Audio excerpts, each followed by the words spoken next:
Welcome back. How to stay consistent with diet and exercise when motivation completely disappears. Saw this online. See if you can relate to it. I started my weight loss journey around 4 months ago with high energy and strong motivation. Definitely relatable. Recently, though, there are many days where the motivation vanishes and it becomes very difficult to stick to my eating plan and exercise. I understand the real progress comes from consistency rather than just feeling motivated, but I'm finding it challenging to push through these low periods. What has worked best for you to remain consistent even when you feel like quitting? Any practical tips or mindset shifts you can share? Let's get into this. My name is Reggie. I'm the founder of Fit for Freelance. I help business owners lose weight and feel their best without crash diets or guilt. If you want help staying consistent, even when your motivation falters, the No Willpower Health Habit System teaches you health habits to work with your life, not against it. That's linked below on YouTube. Now, common issue here, motivation fades, it wanes. It's kind of like a rhythm thing, right? It's an emotion, the way most people use the term motivation. What we want to do is start to think bigger picture about our health choices. The question I love to ask, what does a healthy, fulfilling life of your dreams look like? But here in this specific case, got a little spicy with it. I said, connect your actions to the life that you want to lead in the identity that you want. So it's not just about how you feel, it's about the person that you're choosing to be with your choices. And then you continue to do that because that's what the person you identify as does. Let me know if that makes sense in the comments. I'll elaborate a little bit here. You will have the life of the things you do most often.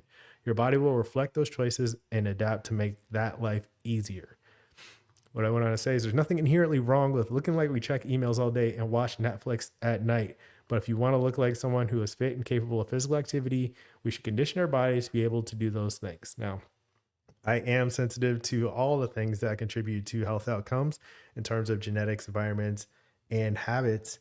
It's just sometimes we have this imagination of this like wonderful body and everything that's different from the habits that we do, right? Like if you want to look like a star athlete, you want to at least have some level of physical fitness that supports that. So your body adapts to that and makes itself look like that. Like it's not just an accident that people look like that.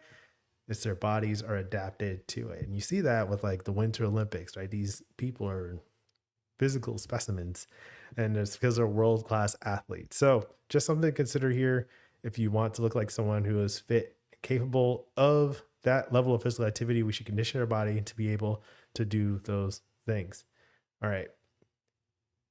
The question behind that, what does the healthy, fulfilling life of your dreams look like? What kind of things do you want to be able to do that you want your body to reflect? Now, think on this. It gets deep, but this is a big way to shift from just motivation short term, like, oh, that would be really cool, to like, oh, like this is a natural thing for me because my body is very adaptable and is doing what I tell it to do and is getting better at doing that. Right. This is a common thing too when it comes to ergonomics, workplace settings. I know this as a certified worksite wellness program manager. If you sit all day, you're going to have tight and weak hip flexors. You have low back pain because your body is adapting to holding you into that seated position, right? So that is the kind of adaptation that happens with your muscles, with your metabolism throughout your body. So you want to keep this in mind when you're making these changes. And that can help you stay motivated because you're doing the things that contribute to leading the life that you want in the first place.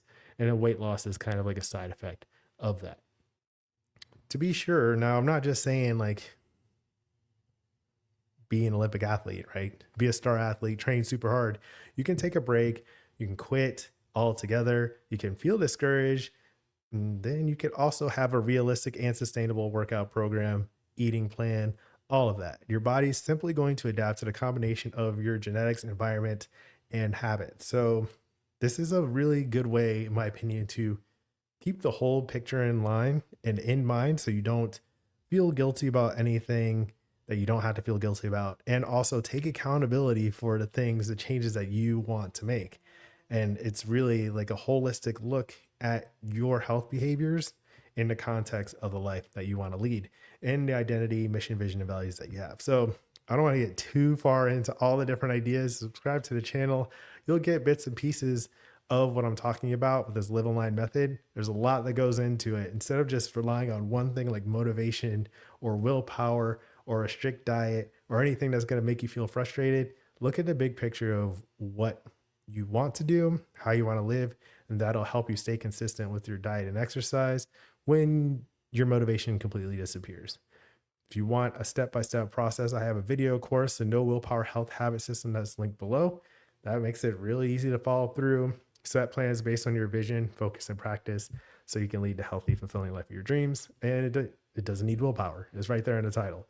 So that's linked below. And then next, you can do things even when you don't feel like it. I'll put that here. Let me know what you think in the comments. That's today's message. As always, keep practicing. Peace.